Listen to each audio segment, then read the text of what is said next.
It is not a ripoff.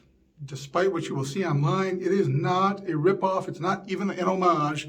It is an original film that was begun with production before Star Wars came out in 1977, but this is 1978, Star Crash.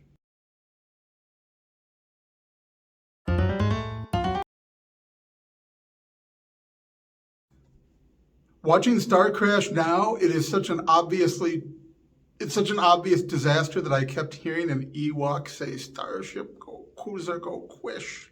Someone will get that reference. Star Crash, I don't doubt that it was begun separate of Star Wars. Most nerds by now know that Star Trek, the motion picture, was originally going to be a series, Star Trek Phase 2.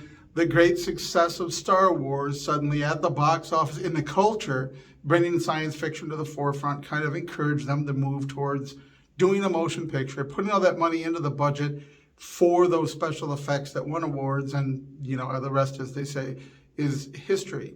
So with the amount of B science fiction or less that have been going around since there were films, you can go back and watch Santa Claus versus the Martians or whatever that was. I don't doubt that there was a Star Crash in production. But of course, the impetus for bringing it finally to the big screen or getting it done or getting the approval to take it to the big screen had to do a lot with Star Wars, I'm sure. People said, what do we have that we're working on that could be big? Let's juice it up a little bit, put some more in it, and try to strike when the iron is hot. This is standard economics. I mean, every product produces a knockoff, the relative quality of which you have to determine for yourself. Walking down the toy aisle in the 80s, had to know the difference, not only Transformers and GoBots, but all those cheap knockoffs that manifested of things that barely transformed. Anyway, you get the idea. So there would be a flood of science fiction. The good news for sci-fi nerds was that there was now backing for a lot more quality science fiction. They were aiming for it. They were looking to give us more science fiction because Star Wars had been marketable. Which I'll do a video at some point about Star Wars, but Star Wars isn't really about science fiction. It's a great science fiction movie, but because it's built in that basic structure of very ancient mythos, those basic human stories, this is why it was successful. They used the basic timeless human story to sell us on the science fiction setting. Star Crash, Star Cruiser Go Quish just does not do it. When you have Christopher Plummer and the gravitas he brings, and yeah, there's David Hasselhoff, but he was not a household name yet. And Carolyn Monroe, who'd been in the Bond movies and other stuff, with almost no clothing on. I mean, a deceptive degree of nudity that would make William Ware Tice of Star Trek fame and infamy proud.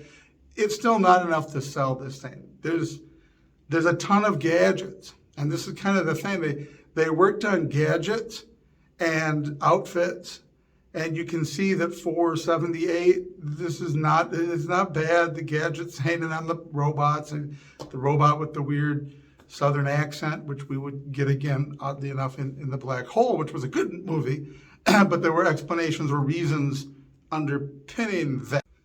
But there are two places where Star Cruiser Go Quish, I'm going to just keep using that because it's a fond memory. There's a couple places where it really does crash, and one of them is the way the characters act, the direction, their quality of acting, whatever it is. There's nothing about the way that it is performed that captures this sort of realism, the grittiness. There's the excitement, tragedy, adventure, heroism, the things that Star Wars conveyed so well through its characters are just not conveyed by those same kinds of characters in Star Crash. It does not draw you in, and it doesn't do the other thing. Star Wars drew you in with this timeless story and then gave you this great sci-fi universe that was well thought out. Star Crash does not give you enough good quality story and characters to really pull you in. The basic story outline is sort of there, but it doesn't pull you in to make you care enough. And then the things that give you the little gadgets in that are just not Well, when you're traveling through space and you say something like 3 more galaxies and make a left, and that's not an exact quote, it's an example. Clearly, your writers don't know the structure of the universe. When you have an emperor of the universe, what does that mean? And if they have that many trillions and trillions of unknown, how is it that they're like humanoid and flying around in ships? Like there's clearly a lack of grasping the fundamentals of what you need to know to make a science fiction story, even with the science of 1978 or a little earlier when you begin making this story. No care was given to do that. It was like, let's repeat things that sound science fiction-y, and it'll sound a little bit like that, like Star Wars. It'll sound a little bit like these historical films. It'll sound grasping at some of that timelessness. The emperor of this circle of the universe, and then this, and make a hard left after the third galaxy and go south from there as if there were poles in space. So it falls completely flat where it does not deliver a compelling enough story to care.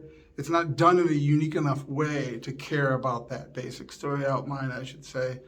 And it doesn't give you the science fiction elements that would please a hardcore science fiction nerd.